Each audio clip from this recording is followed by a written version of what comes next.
on to LOA Today. I'm Walt. With me today are Louis D'Souza and Anne-Marie Young. This is your Daily Dose of Happy. We are so happy you decided to join us today. And hey, it's Monday once again. It's funny how that happens. Every 7 days, it comes right back again. So many people freak out about Mondays.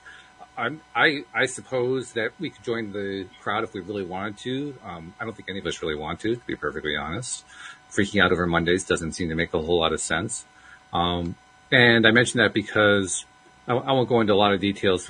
It's not a story that's complete yet, so I'm not ready to tell the story. But I've been riding so much of a roller coaster going into today and through today that the last thing I want to do is start getting fretting about Mondays. So we're going to just start this off as if this were a really great Monday. What do you say? What do you think? I get to see you guys every Monday. It's always to look forward to.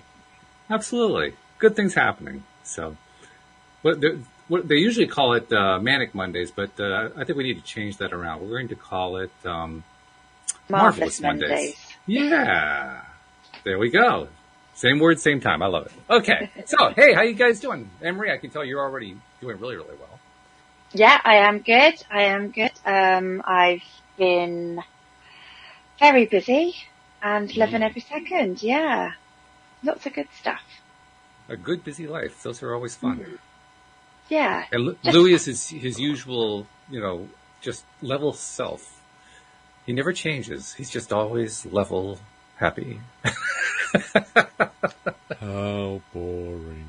My name is 7 of 9. You will be assimilated. You will be assimilated. Resistance. Where's Captain Picard when you need him? Yeah.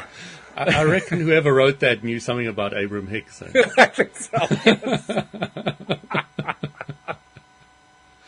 Because I always think a source is assimilating us every time we die, isn't it? Well, okay. And resistance is futile. When you're dead, it's pretty futile, isn't it? You will be assimilated. I suppose, yeah. I mean, if you have a source energy continuum that is not full of any blocks or resistances, then not only is resistance futile, it's non-existent. Exactly. It just isn't even there. You got to have contrast for it to happen. Without the contrast, forget it. It's not going to happen. So I've just been watching a few episodes of Voyager again because I don't know something about the Borg really. You like the Borg? You're a fan of the Borg.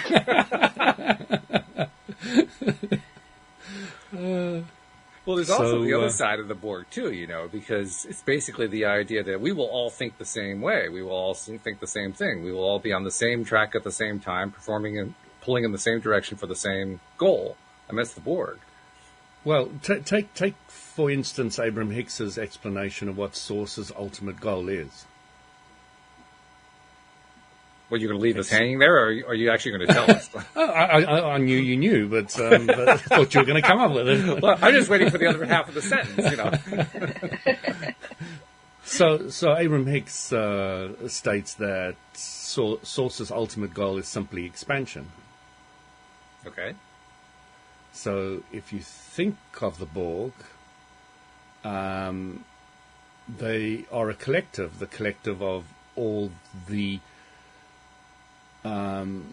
physical, contrasting, vibrational interpreting machines that have played with contrast, expanded source energy, and then re-assimilated into non-physical. I notice how you slipped that word in there. Very nicely done. Yeah. So, I'm just thinking about it in a way that I can kind of understand source energy because it's one of the things that is always, if you even ask Abraham Hicks, they don't spend much time talking about who or what they are at all. So even if you get a direct question to them, they just deflect it and they deflect it beautifully. Yeah. Oh yeah, it doesn't affect you where you are now, and it's just like nope.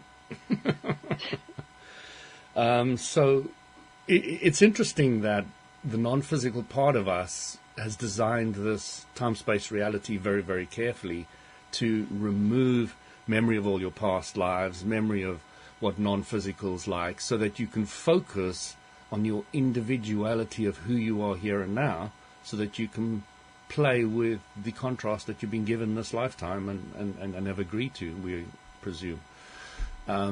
Hopefully, although if we're Borg, it may not have been, a choice. So you will go.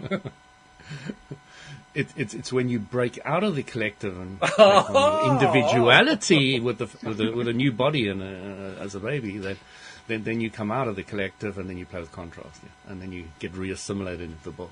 So I've really been enjoying the Voyage series, as you can see recently. Well, no wonder nobody wants to die. They don't want to go back to being part of the collective. They want the individuality. I mean, that's a pretty straightforward thing. This is the thing that even if you ask Abram, they're not very good at talking about the individuality of the non-physical 200 entities that talk through Esther, etc. Is that the latest count, 200? That was one along the way, somewhere along the line. I saw 200. So the picture that I remember was Esther was saying, "I really want to know what you guys look like," and then about 200 lights manifested in her room, and these are the non-physical individual energies that are not really individual, but we talk with one voice and one mind through you. So, it's complicated, and I don't know if we'll ever get to the bottom of source energy. And, if you think that source created, everything in all the galaxies and all the universes and all the worlds that we have in the physical, it must be so big and powerful that I don't think our little minds are even going to begin to be able to comprehend even a small portion of it. But, to kind of put it into perspective, I mean, you have this collection of 200 entities, strands of source energy, to use, I believe the phrase that Abraham uses, out of an infinite number. That's a pretty tiny, tiny percentage going on there. And yet we find what they're talking about to be pretty overwhelming. So, yeah. Okay. Fair assumption that it's probably a little bit more than we can handle when you look at the entire spectrum of source energy. Yeah, I'll buy into that. But we try anyway because, hey, we're individuals. We have egos. And we have desires. And we have, we want to be these. We're not just playing. We're here for the real thing. We're here for the total experience. So that becomes a good topic for today, which we all agreed upon before we got on to the show today. The ego, which actually does take kind of a beating from a lot of different quarters when you think about it. It really does. Doesn't it? Yeah. I mean, well, first of all, from ourselves, because we're really rough on ourselves. Second of all, from anybody who's trying to help us. You got to get that ego out of the way, like there's something wrong with it, something evil. You got that. It's always the ego that screws everything up. That's the attitude, right? And it couldn't be more mistaken. It's also there to protect us, isn't it? Yeah, that's one reason. Yeah. I think it's important to dissect the originality of the word ego. We're going to bring Freud in? Absolutely. All right, go for it. Because Freud didn't say that there was only negative ego. He said there was positive ego as well. Yeah, but society didn't listen to that part. No, I know, but it's interesting.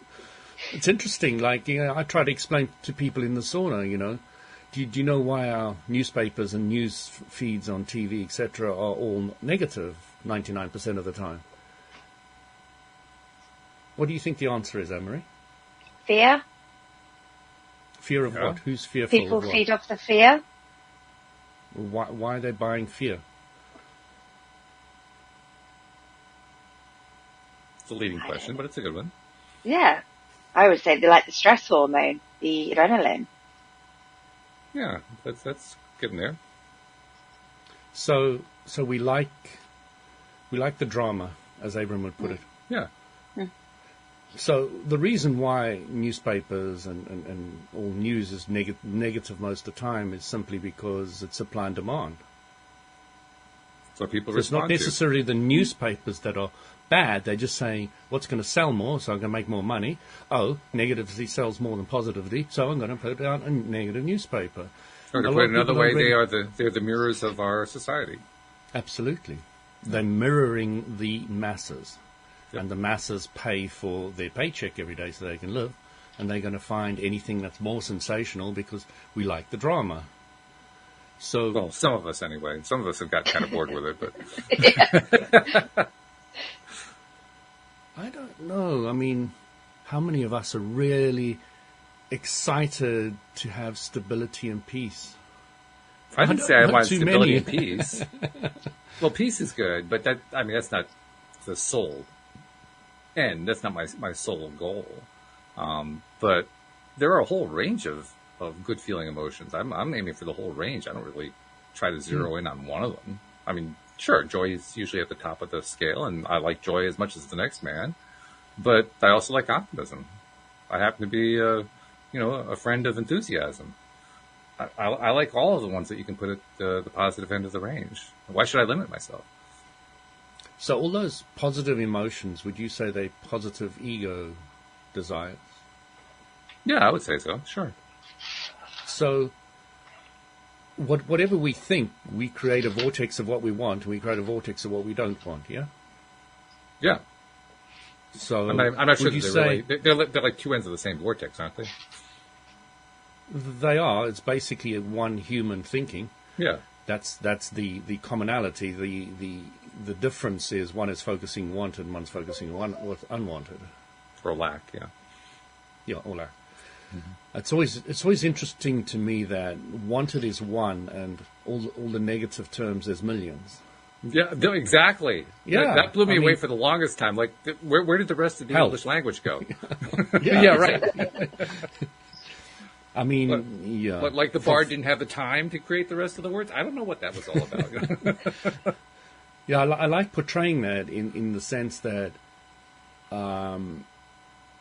if you want it to be well and happy, those are two words. But if you want to talk about disease, sickness, ailments, you've got millions of diseases that you can list, millions of ailments, millions of psychological dramas you can put down. But if you can't find the contrasting words to all of those, you only got success, happiness, peace. well, not if they're going to health. be if they're going to be unique. You're right. That's going to be impossible. Yeah. Yeah. So we've got a. I mean, you could put health on the opposite of all those. Yeah, absolutely. So we've got ego, which Freud said was two parts. So in a sense, you could say that the ego is wanted and unwanted, but we've even screwed that up because we're now saying wanted in an egotistical way, which kind of is a very screwy vibration. You know, like you want to show off, and that's bad, and showing off's not necessarily bad, but we've got it all mixed up there with this whole word. Well, ego. I think that actually preceded Freud, if we're going to be really honest about it, because what we're talking about is morality. And morality has been around for generations. It's been around for centuries, millennia. And that's really what you're talking about there. When you put morality into the equation, then all the old definitions just kind of get twisted and distorted into whatever the morality says is important. So morality is a minefield simply because it's all relative. Oh, yeah, absolutely. And the Isn't biggest- it interesting how human beings like to try to figure out if there's an objective morality? It's a contradiction in terms, really. It is, yeah. I mean, that's absolutely true, yeah. And it is some. There's a lot of philosophy groups that go around trying to discuss morality, and Well, they don't really so much discuss it as try to impose it. well, that's where the problem comes in. That is where the Oh, I thought it came in entire before issue that, but comes okay. The issue is when you want to take your belief structure and enforce it on somebody else. That is when everything starts falling apart. That's when wars are created. Yeah. On every different level of shape Yep. of war. This is true. And it's really interesting because, the COVID is and the vaccine have been a very big war between a lot of people. What do you mean and happen? It all of- continues. It hasn't stopped. Yeah, I mean, well, as far as we're concerned, it's history. I gave up on that a long time ago. Yeah, right. You believe what you want to believe. But so you've got these contrasting views, and then you want to enforce it on somebody else. So you've just got this place where you're starting to learn more acceptance, aren't you? You're starting to say, well, if you want to learn you want to have your point of view, have it, and I'm going to allow you the space to believe it, and I'm not going to contradict you or push you or force you to believe mine. And that kind of tolerance, I believe, is what is necessary on this planet between religions, philosophies, cultures, countries, and all of that. So just a greater... This is another reason why I loved watching Voyager. They come across all these many, many different cultures, and they try and follow the prime directive, which is not get involved in all their crap, Which always fails, by the way. They never succeed in following the prime directive. I can't remember a single episode where they actually followed the prime directive. They did try desperately hard not to impose their viewpoint. So, it's a great study in the struggle that humanity has in trying to let people be who they need to be and want to be, and all the rest of it. It's very difficult to follow a prime directive in Voyager's case when they come to you and say, help me. Which I think it's a great description about why the prime directive is flawed. Because right there you just nailed it. But what the prime directive basically says is we must never interfere in another culture, essentially. The problem with that is quantum physics teaches us that the moment we're observing it, we're interfering. I think the prime directive is... It's not possible to obey it. The only way to obey it is to not go out into outer space.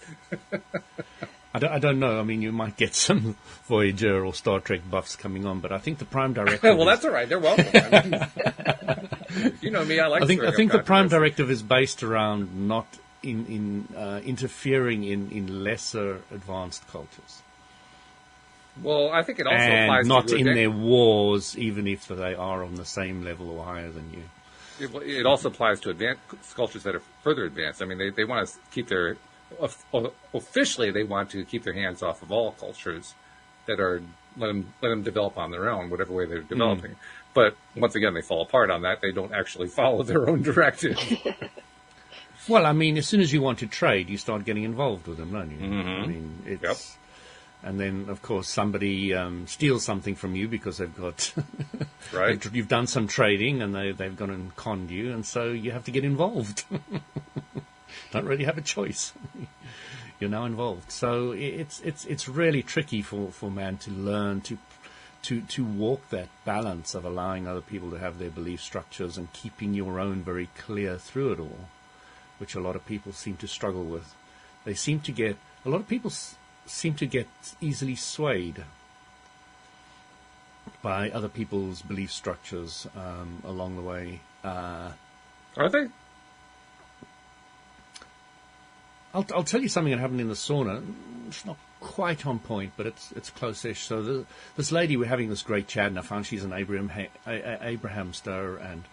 and all the rest of it, attractive black female. And she was telling me, not directly, but indirectly, and then afterwards she told me it was true, but she was telling me that she had a relationship with a white guy, and he abused her. And then she became racist. And understandable. And then she had a relationship with a black guy, and he beat her up.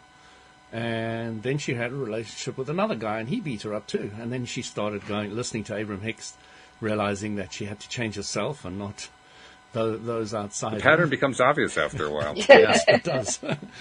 She stopped becoming a racist. that vanished as well. It was a really interesting conversation of how she evolved through this whole process. And going from experience to experience. And she was an intellectual, and she really got a lot of the stuff that I was saying and all the rest of it. But as soon as I started to teach her things that she didn't really know or thought she did know but wasn't clear about, she was not too happy about it. So she still had that whole pride and ego aspect to her, which was very, very strong, which did not want to allow her to accept new viewpoints or greater clarification, which I found quite interesting, and I just let go. It was just curious about how it all worked out. But she was quite determined that she was going to meet me again in the sauna and things like that. And I usually don't bump into the same people twice unless they're in a group that I'm part of a member of. Then I bump into them quite often. But that's usually even planned because it's a huge sauna now. What you're describing, though, is it's kind of a mixed bag in that I didn't hear in the story how she actually asked you for help to, deal with the other stuff. You just kind of injected it. And so it raises the question, is that an example of continuing to be respectful of the other person's independence? You're right. Now, the way I justify it is I'm just sharing what I enjoy, and you can accept it or reject it.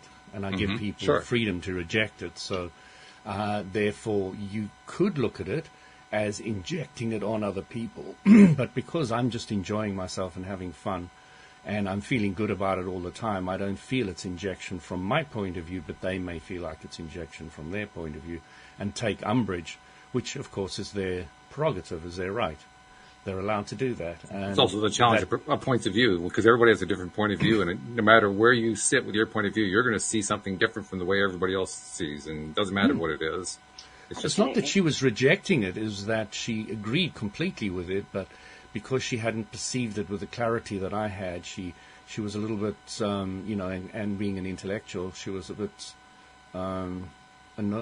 maybe, I don't know what it was, but she didn't like it that much.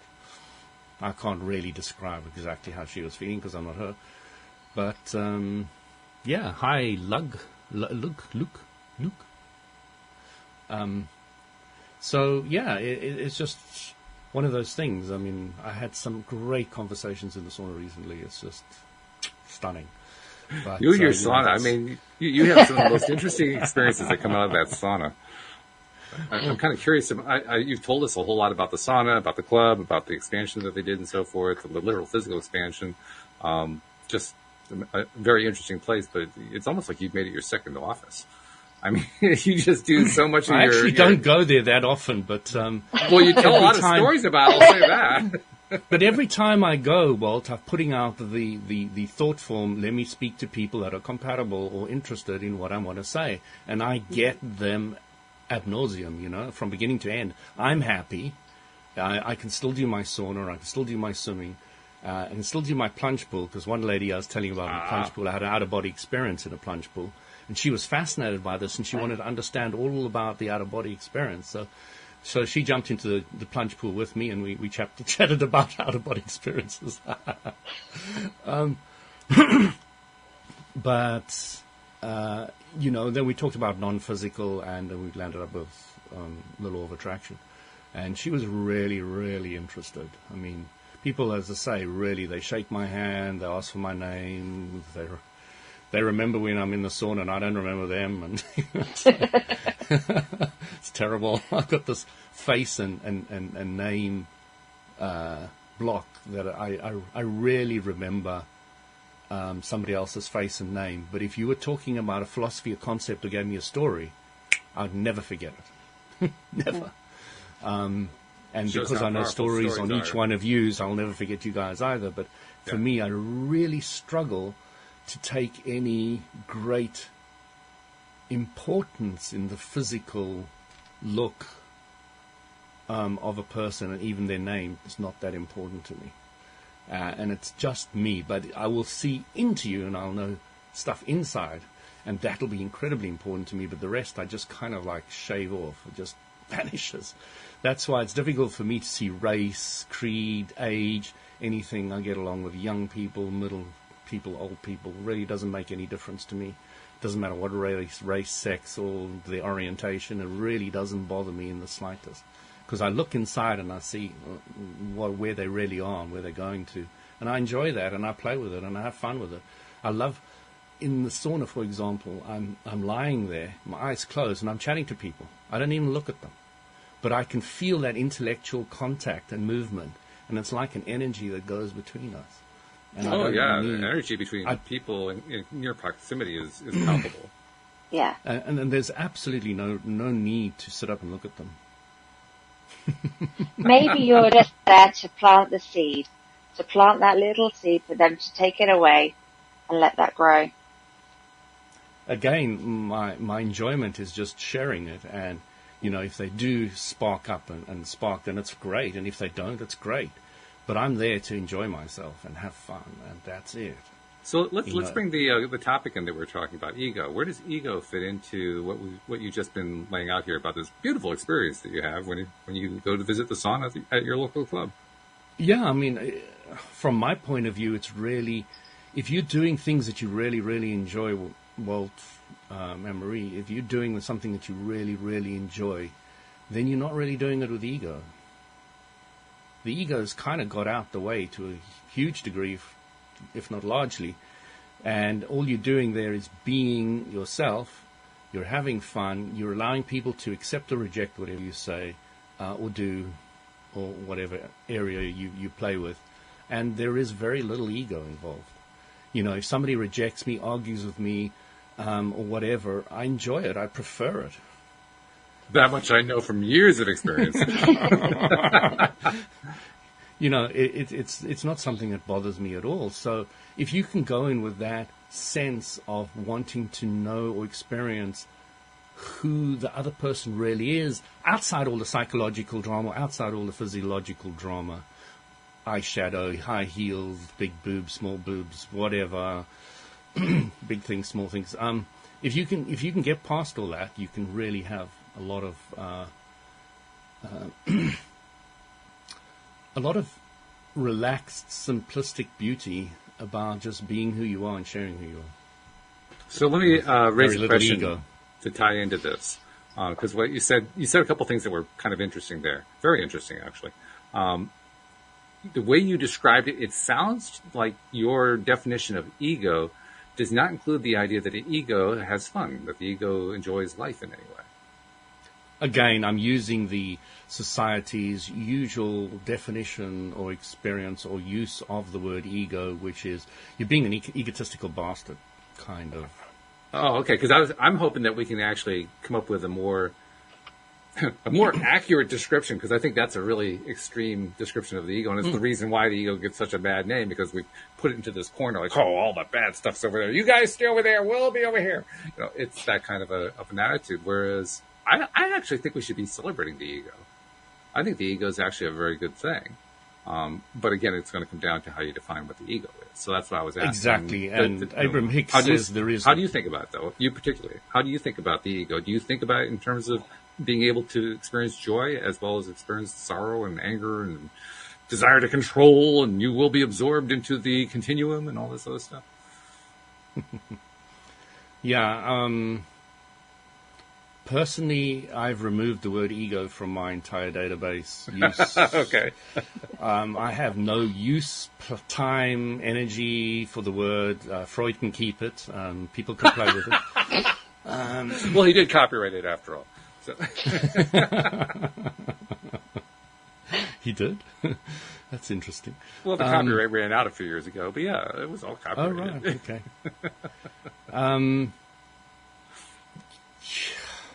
I don't see the use for the word. It doesn't seem to help me become anything or not become anything. And I think society is confused about the word.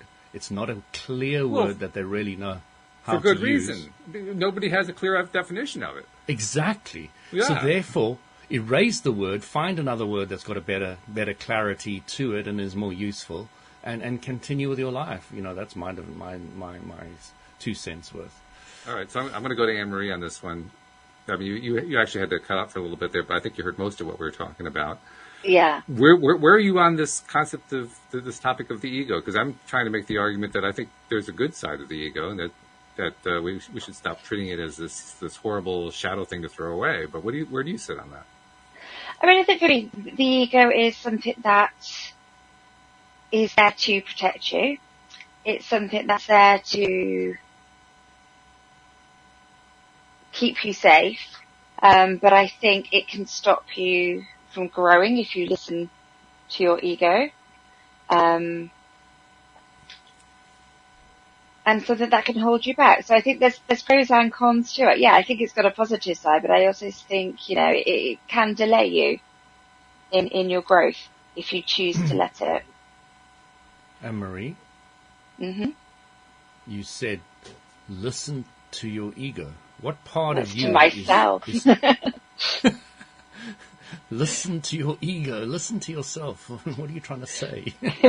Well, to me, the ego is like this little voice in my head that doesn't. I You're the don't one with the necessarily. devil on your left shoulder. I And the am. angel I on the am. right.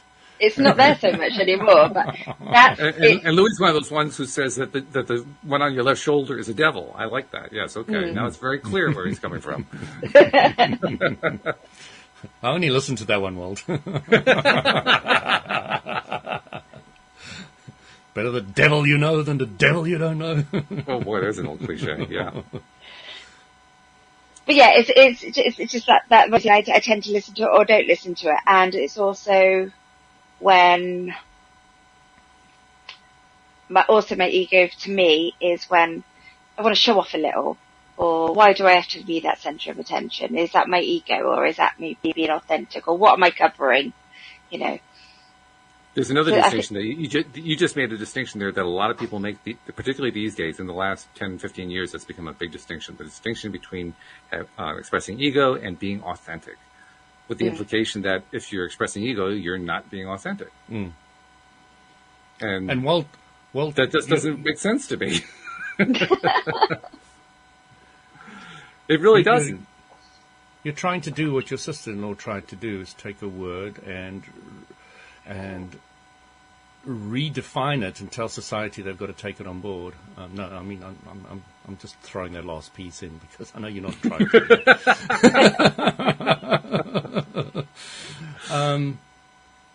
And Louis knows a good tripwire when he sees one. He tries to stay away from or step over it.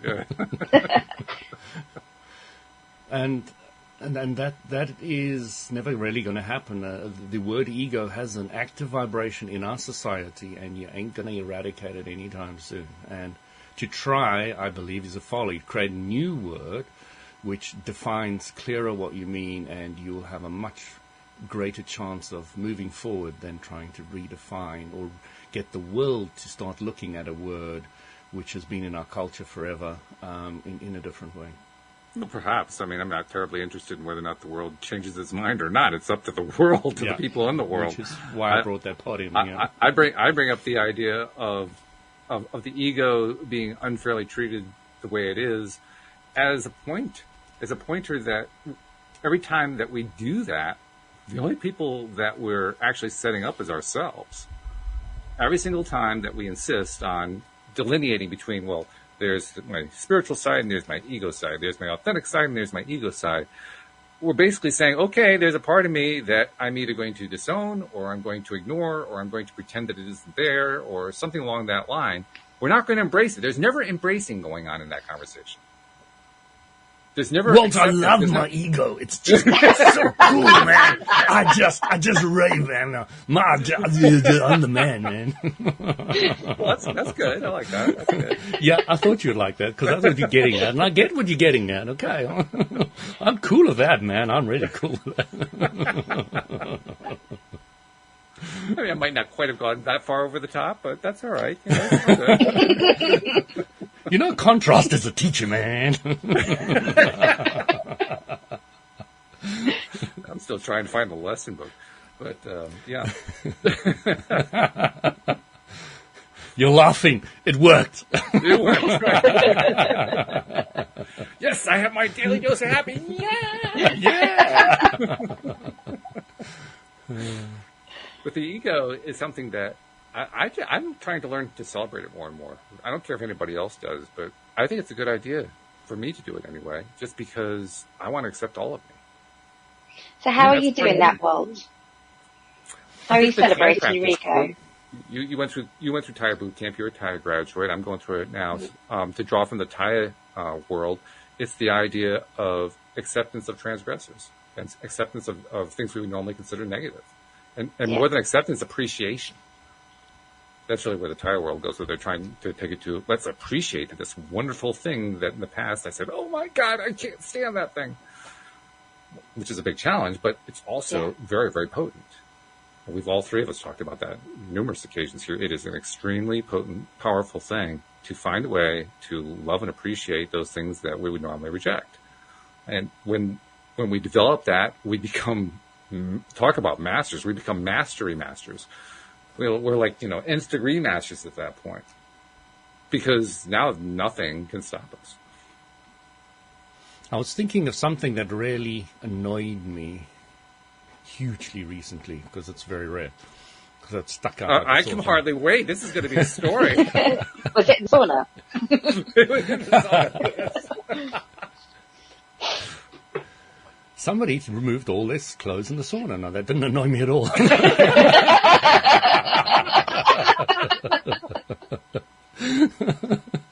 Being Buddhist, that was nothing. So, I took my daughter to a friend's birthday party. She'd been invited, and she gets there, and she plays a little bit and wanders around. She comes back to me, Dad, I'm bored. Now, she's in a play area where she can play with all her friends and all the rest of it, and she tells me she's bored. And I was like, what?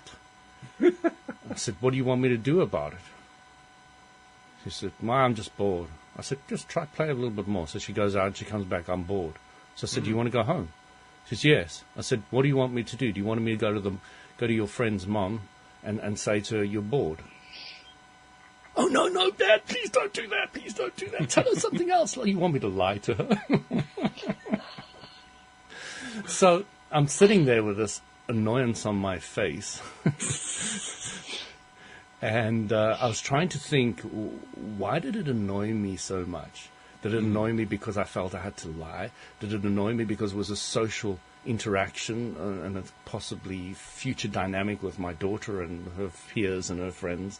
What was it that was really getting to me? And I still haven't completely got to the bottom of it. I think it's a collection of all of those. But I was fuming on the way back in the car. I was absolutely fuming. Wow. More with myself, trying to understand where this I almost want to see that just to see anger it. came from. I can't even, I have never seen you even come close to that, so I'm curious, like, what does Louis look like when he's actually in that space? Oh my God. You Next don't time you want got to to do a know. live. You don't want to know. Ask my daughter, Isabel. Yeah, right. What am I like when I'm angry? Oh, annoying. Really annoying. I lash out on people. So, yeah, I mean, it's a standard thing. When people are angry, that's what happens. But I'm always highly aware, even when I'm doing it, that I'm doing it. I'm also aware that I could tailor it. I'm also aware what depth I can do it and not do it. I also sometimes use it for effect. Even when I'm not angry, I can act angry. I'm curious, because I know that when I'm angry and I'm aware of it, I get really pissed at myself. Like really annoyed with myself. Like I know that what I'm doing right now that is how I felt in the car. Yeah. That's exactly how I felt in the car. I was highly aware of it, but I was like, what's triggering this? Mm-hmm. And, I don't know if you know, but on the 23rd, was a couple of days after full moon. It was a very spiritual day. I think it's the solstice or the equinox or one of the two. A couple of days ago, and all the rest of it. So, and it was on just around that day. It was on that day or the next day, and a lot of things get triggered for me around that period.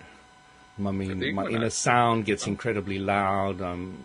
I know the moon's full, and I can feel it, and there's a whole lot of things that go on with me. So, and sometimes I get triggered a lot quicker and easier during that period.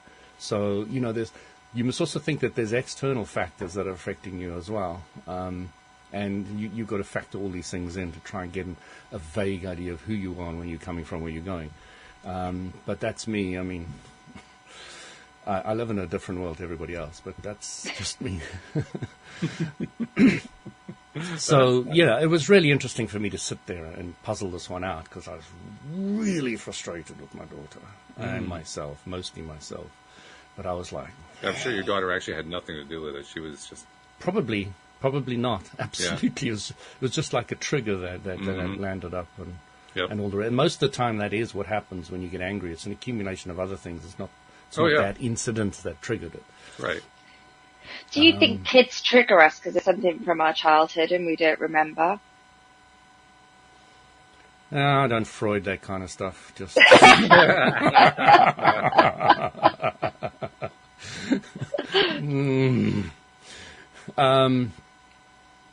So, if you have repressed problems from your childhood, I look at it as a cup of dirty water. And you know what I do with that? Yeah, you top it up.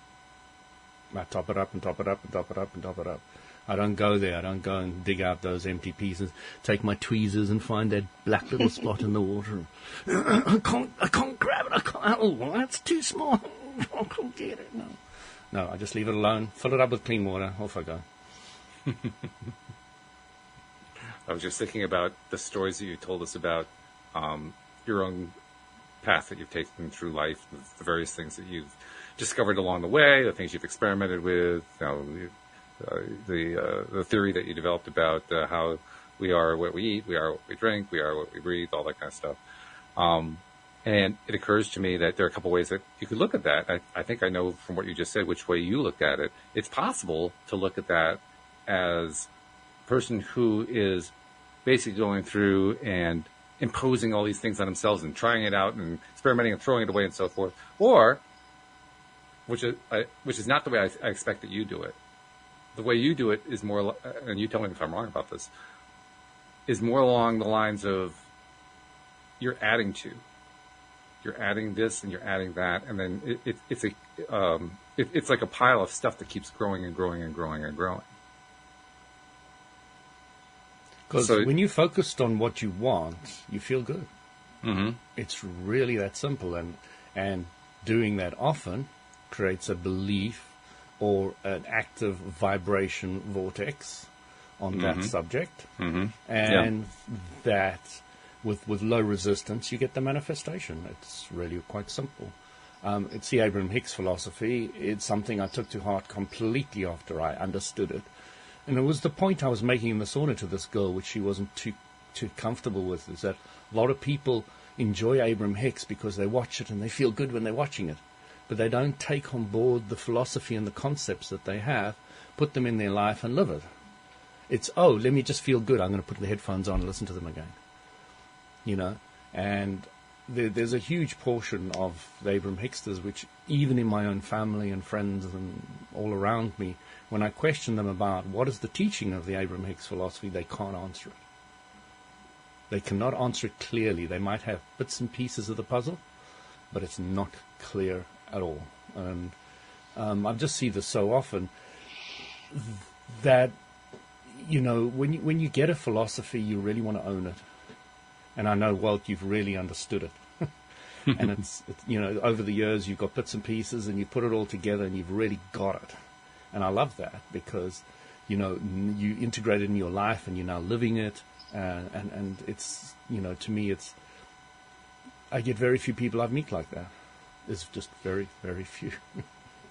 I can see Anne-Marie is really writing down, trying to understand it, learn it, and Google that. So I love that because she's on the path of really getting it and taking on board and working with it. But there's a lot of people who just getting the quick fix like we are doing as humans, Order on Amazon, see how the next day, it's all cool, But if you go out there and you don't only get the book, you read it, you get the philosophy, you take the philosophy, you integrate in your life, which means you have to make them an active vibration.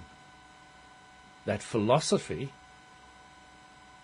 has to be thought of again and again in different circumstances and different situations. Take the Abraham Hicks philosophy, for example, or any philosophy, and then as you put it in practice again and again, and you're just thinking about it, you don't even have to put it in practice. If you think about the philosophy again and again, and it appeals to you more and more, and it makes more and more sense, you activate that vibration. That is when you start living it. If the majority of people do follow the path you're describing, where they don't actually go out of their way to learn that in depth and really make it a part of themselves, is that a problem? Absolutely not. Okay. It is a problem for me, not for them. Oh, okay. In other words, to me, to find a good philosophy, a new philosophy that you're in tune with and clear about, which I have been discovering more recently, to not integrate it into who I am and to start using it practically, think about it often enough, create different scenarios, apply them in your life, speak to other people about them, and then have them such an active vibration that you start living them, then it's just a bit of a waste. Why bother even starting to look at it? Just smoke, drink, do whatever you want to. Go do it. And you can learn from that way, but it's a really hard knock way. I'm speaking to all these people in my gaming community, and all of them take drugs. Well, a huge portion of them take drugs. Actually, my close friends who I play with often don't. That's interesting. My core group, none of them take drugs, but almost everybody else is taking drugs. I hadn't thought about that. And they look at me with complete confusion. How do you not know what this is or what that is, or how do you not know where to buy it or how to get it? Or I said, I've never touched a drug in my life. Worst is an aspirin or some headache tablet. That's about it. And I have taken, of course, antibiotics as a kid ad nauseum because of my sickness, but that was doctor prescription. I didn't know any difference when I was young. Right. So it's really interesting that when I talk to them and I say, well, why do you take it? And I say, oh, no, you chill out, or, it helps you have these experiences and all the rest of it. And I say, well, I can tell you about all my experiences. I can tell you how I relax, how I get the chill feeling. I can show you energy techniques where you can do it. I can tell you breathing techniques where you do it. I can tell you how you can create it with your thinking. I can go on and on and on like this. I've had so many experiences without any of this stuff, which is okay. And if you want to play with the stuff, I've got no problem. You just got to understand really what drugs are. Most recreational drugs are step 3. It's interesting that you're describing it this way. And the reason I say that is there was a special that my wife saw on Netflix or something. I'm not sure. She's got so many different subscriptions going. I have no idea which one this came from. But she saw this program, and it was a program that was looking at why it is that Homo sapien and Neanderthal branched off into 2 different directions. And one of the things that they were citing in this, and obviously this is their theory, I'm not going to claim knowledge one way or another, but according to them, there was this huge, well-documented expansion of the brain, the size of the brain brain cavity and all that kind of thing, in a relatively short period of time as eons go. And they, in this particular show, they were equating it with the discovery and use of psilocybin. They were saying that it is a possibility that... What is psilocybin, just so we can... LSD, mushrooms, magic mushrooms. Oh, okay. It's the active ingredient. Yeah. It's not LSD. LSD is a little bit different. But it's the same family, so to speak. And psilocybin is, according to this theory, is what the Homo sapiens got into the psilocybin and is what expanded their brain cavity. That's what their theory is. So again, they got into the psilocybin. They got into taking it and which ones got into it? The Homo sapiens. Homo sapiens got into psilocybin and they expanded themselves. And expanded themselves as a result of it. Now, so it raises an interesting question. Well, yeah, there are a lot. I can tell where you're going, and yes, go there in a moment. But my point is, there are a lot of cultures that actually believe that the use of these hallucinogenic substances actually does lead to expansion. Yeah, doesn't mean there aren't other ways of doing it as well. Though, of course, yes. Yeah. And it also raises the question: would Homo sapiens, if this theory is correct, and of course that's a big if, would Homo sapiens have become Homo sapiens without psilocybin? I don't know what the answer is to that either. I think it's so far back in time. I don't think anybody can make a particularly accurate judgment on any of that, but that's just me. Well, that doesn't stop anthropologists. They go after it anyway. No, I'm sure it doesn't. I'm sure it doesn't. New philosophies start off as hypotheses, don't they? Mm. And there's nothing wrong with a new hypothesis. Nothing. No, it's just fascinating, I think. Ask Terence McKenna. Who's that? That's a name I recognize. It's an author, I think. McKenna. Nicole, you're going to have to tell us who Terence is. He worked his whole life on this. He worked his whole life on this. That's why I recognize the name. Yes, okay. Yeah, he was probably named in that special that Louise was watching. The best book I've ever read on that kind of stuff is Don Quixote's. Gosh.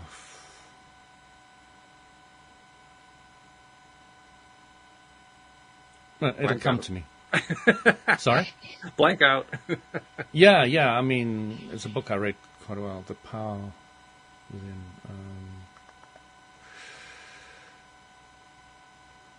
The Fungi. Yeah, we enjoyed that movie. But Fantastic Fungi. You'll know who I'm talking about. Somewhere in south of California, guy was meeting up with a American Indian shaman or whatever they call those guys, and he was initiated into the whole thing as a Westerner. And he wrote some books that are very, very, very famous, and I'm sure if I give you the author's name, he will immediately know it all. But that was fascinating, and that's the best book that kind of describes the use of these drugs. These drugs were only there just to tip you over the edge, just to take you a little bit further than you could go at that moment in time.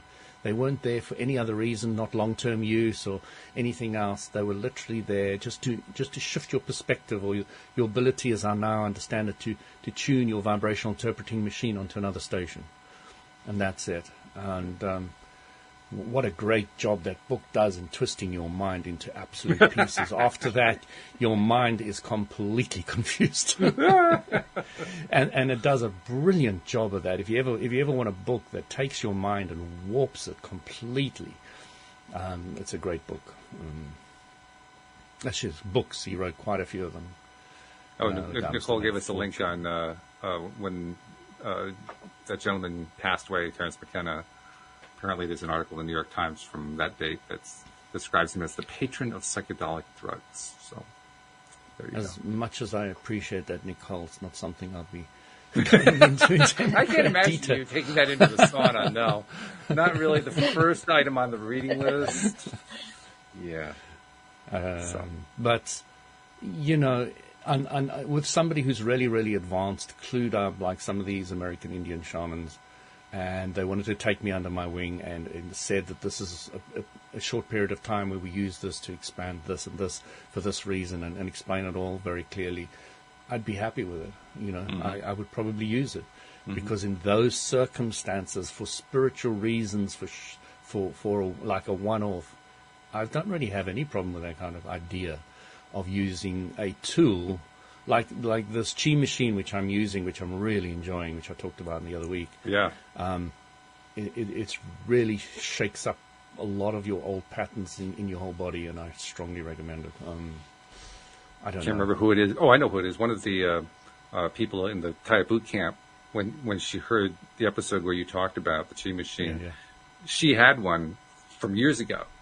And you talking about it encouraged her to get it out and start using it. Get it out again. Oh, yeah. right. Cool. They sold millions of those things in the beginning. And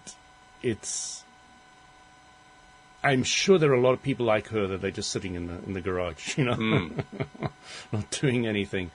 But, for me, I'm using it very much on a spiritual, energetic point of view.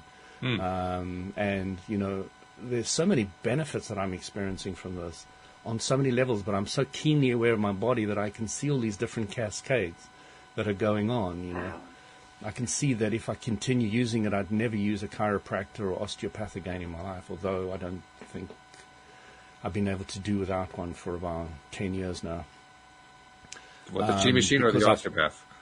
The osteopath. Okay.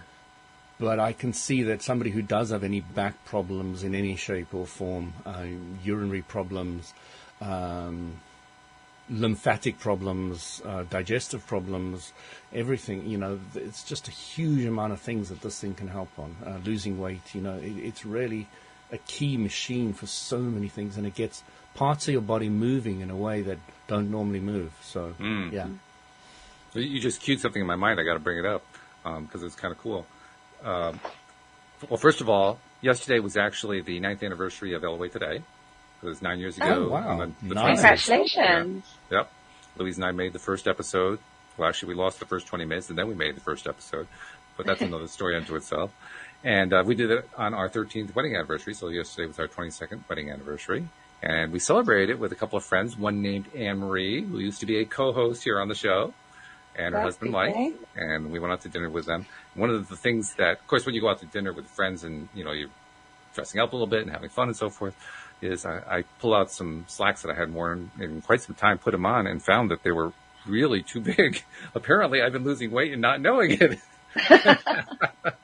And the cool part was I was just doing it purely with intention. I wasn't changing any of my behaviors or anything like that. And I think the last time I tried to put those on was about a little over a year ago. So in a year, I lost about an inch worth of waistband, which is pretty cool. So you really can do it with intention. I just wanted to make sure I brought that in there. It's fun. You need to teach me that, Walt. Well, thank you very much. So we got just a couple minutes left. Anything else that we need to bring in about ego? I know Louis is burned out on ego at this point. He didn't even want to go this far into it. But Anne-Marie, how about you? Anything more you want to bring in? No, I think that's been really interesting just to have that different viewpoint. And yeah, thank you. Yeah, well, thank you for the conversation. I think I'll just I'll throw out one more vote for appreciating the ego, because I really do think it actually helps all of us who choose to do so to achieve what we're trying to achieve. I mean, many of us in these conscious creator circles are attempting to grow ourselves, to get better at being manifestors, to have happier lives, to have the more abundant lives, and so forth. One of the best ways you can do that is to appreciate your ego, I believe. I actually think we work against ourselves when we demonize the ego.